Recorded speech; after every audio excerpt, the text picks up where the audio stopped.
What's good, everybody? It's your boy Everton. So today we're talking about Mint Mobile in 2022. I've actually been with the service for over a year and a half now. I'm going to talk about a critical change that happened in 2022. It's going to affect some users. Also, I do want to talk about just my overall experience. I did have some new experiences that did occur. Something I was actually curious about for a while. I'm going to talk about that. And FYI, guys, my personal link is in the description. If you guys do want to check out Mint Mobile, you can click on that link. It'll take you right to Mint Mobile, show you all their latest deals, and you guys can help yourself out as well. Let's go ahead and get into it. So like I said, I have been with Mint Mobile for about a year and a half. If you're not familiar with my videos or what Mint Mobile is, it's a mobile virtual network operator that runs off of T-Mobile services. That's how they give you calls, text, and data, including up to 5G. Cool thing about their 5G is that they also have mid-band 5G. They've actually had it for a while because T-Mobile was really good about rolling that out, which gives you very fast data, a lot faster than you get with some other mobile virtual network operators or prepaid companies. The caveat about Mint Mobile, though, is that they do sell plans in bulk. So they actually sell them in 3, 6, or 12. And they also have an introductory period where you can either test out the service. I think it's about $5. And if you don't like it, you can get all your funds back, or you can just buy a 3-month plan and test it out for within 7 days.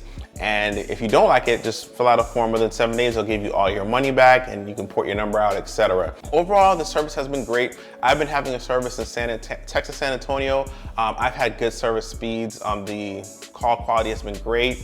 Data speeds have been really good. I really don't have any real complaints about it, but there is one thing that they did use to implement that caused me an inconvenience, and I want to talk about that update today. So over the last couple months, during the holiday season, my phone has been critical. I've been talking to family members and friends, more extended, people who you haven't talked with for a very long time, you're catching up. And I noticed that when I first got the service, when I used to do that, I would talk to somebody and the phone would actually cut off at 2.5 hours immediately.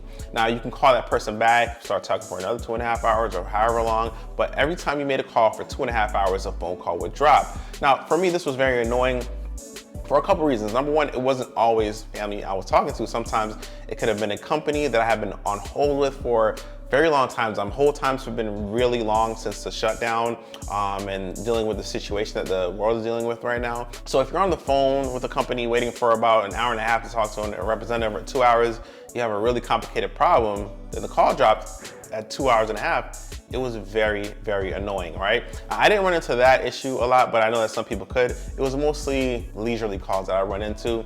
So recently I did notice that there's no longer a 2.5 hour time limit within calls. Over the last couple of months, actually, they have removed it. No more is that restriction. A lot of people didn't notice it, but it could have been very inconveniencing. I did notice it. I didn't think it was a major widespread deal because I did search a couple forums, and some of the issues that they were talking about this was from a couple years ago. I didn't really see a lot of people dealing with it. I thought it was maybe a problem that was more specific to me, but now that it has been fixed, I'm glad to update that they have removed that, and I'm no longer dealing with that. But other than that procedural change, I actually did travel to see my parents this holiday weekend, the past Christmas and things like that. And I actually converted my parents over to Mint Mobile from the carriers that they were on. Now, my dad was actually on T-Mobile, my mom was on AT&T, and they both ported their phone numbers over to Mint Mobile. I do want to give an update about the porting process. Now, my dad's was super easy. One of the reasons why is because he just had a singular account with T-Mobile. He didn't really have any other services with them. So we just got his account numbers, porting PIN, and his phone was up and running within a couple minutes. It was totally fine, ported over. And with my mom, though, she had a bundle service. They had TV, internet, and cell phone. I actually took the account number from the bundled account, and I asked for the porting PIN, and we received that, tried to port over. The issue was that my mom's account number for her AT&T service was not the account number for her actual cell phone. It was a different number. So I did try to port, and it attempted to, and then it failed because the account number did not match up. So I was always curious about, well, what was the porting process if you have a hiccup, etc. So if you did port over or attempt to port over a phone number and then you had a hiccup, Mint Mobile actually provides you with a temporary phone number until we're able to resolve the issue. Now, so basically we had a local number that they had assigned to us. They said, hey, this will be your temporary phone number. And then we're able to go back in later. And then once we called AT&T, got the correct porting got their correct account number, we set the porting pin, we're able to port out, and it did take about 5 minutes to ramp everything up. I did have to restart the phone for everything to work properly, but other than that, it's just important to know that if you do get a hiccup within the porting process, you will be given a temporary phone number until you can actually contact, your carrier and say, hey, what is the porting process? What is the porting pin? What is the correct account number, etc. And since then, I have been kind of annoying my parents with questions about the service. I was like, hey, every couple of days, I'm like, how's the service going? How are things, holding up, etc. And they really have no complaints about the service. They said it just works. I call them both. I talk to them. I try to see if there's any call quality difference on my end to when I used to speak to them. I can't tell any difference. Now, just to give a little bit of context, my parents are average users. They're not gamers. They're not social media addicts. They're not YouTube addicts. They just use the phone. And I think it's important to have that perspective, to ask an individual who just uses the phone. They're not having a specific use case and giving a response to their specific use case and say, oh, the phone service is terrible, I can't game in 8K. It's important that, I speak to people who will give me a realistic experience of how the service is just to use it. They might use it at 6 a.m., they might use it at 5 p.m., they might use it at 8 p.m., but they haven't had any complaints. And they're light data users as well. I think my dad probably uses about 10 or 8 to 10 gigabytes a month. My mom uses about 5. After I got them moved over and everything like that, one thing is that my mom was actually on a train to go to Jersey, from South Florida to Jersey.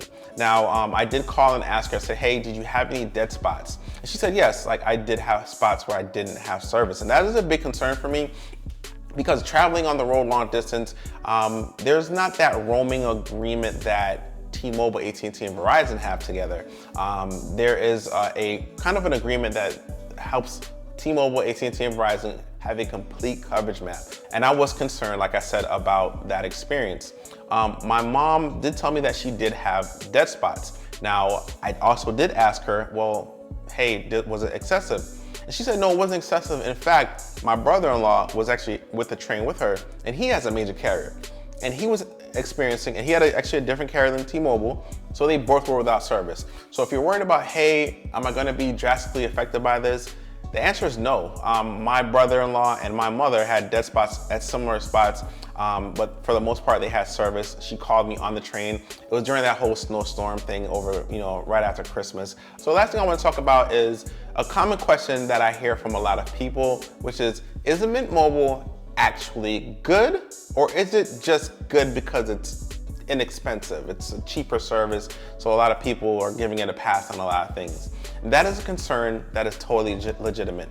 I've seen things that are very cheap and people will talk about them as if it's a great thing, and it's really not a great thing. It's just so cheap, the value that it gives you, you're like, okay, I'm not gonna get nitpicky about some of the stuff that they have to offer or they don't offer, some of their limitations. So I want to address that now. Is Mint Mobile a good service, or are people just saying, oh, it's pretty good because it's not that expensive?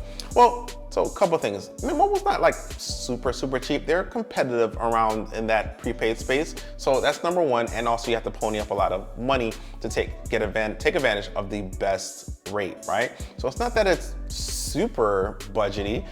So I don't think that people are giving it a pass just because it is super budget. It is more budget than the major carriers, but let's talk about some of the things that you're giving up because you're not, in order to achieve that price point. First thing is obviously brick and mortar stores. You're not gonna be able to walk into a Mint Mobile store and say, hey, help me out with my service. They mainly operate online. Now I will give them credit. I've interacted with them on Twitter, Reddit, and on just calling it customer service. They're very active. They're probably one of the most available companies that I've ever ran into. So although you don't have any brick and mortar stores, that is one of the bigger compromises that you will have. You won't have the ability to walk into a store and talk to someone. You will have to call over the phone. The second compromise is that, well, they do have customer service, but their customer service isn't 24/7. So you're limited on the amount of customer service that you can actually receive. If an issue happens outside of customer service, you kind of have to deal with it until then. Once again, you can contact them on Twitter. They're pretty much available 24/7 there. Let's talk about the meat and potatoes of what the service is and if it is actually a good service. I think that Mint Mobile is an amazing service, not just for the price. Data speeds, I am typically, and I'm not in the best area, right? Sometimes I have good service, sometimes I have great service, sometimes I have okay service, but I typically get on download, because I do run speed tests, about 300 to 400 Mbps down.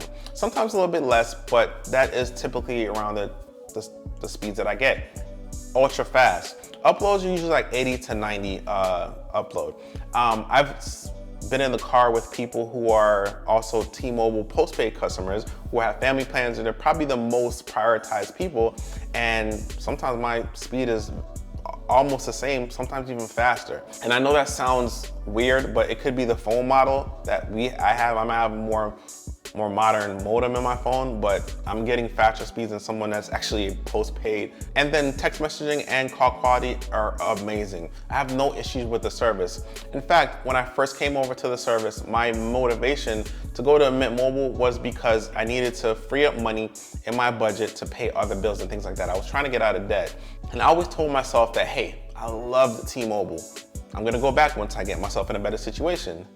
That has changed. I'm not going back. Well, I can't say never, because if for some reason if Mint Mobile were to become a bad service a few years into the future, I would contemplate leaving. Or if Mint Mobile were not progressing in technology, which means that technology had moved past what they were able to offer and they could no longer offer it, and whatever technology offers now I need, I would obviously have to make a decision at that choice to go to what's best for me. But as of today, as of the last 2 years, and for the foreseeable future, Mint Mobile is an excellent company. And I don't care if I have $1 million a month that's coming in. I don't see the need to pay for a different plan when Mint Mobile is just that good. So either way, guys, I just wanted to make a short video of an update. Definitely check out Mint Mobile. Once again, there is a link in the description. If you do want to check it out, click the link in the description. It'll take you right over there. You guys can help yourselves out. But until next time, guys, I'm Everton, and I do videos Everton's way. Peace.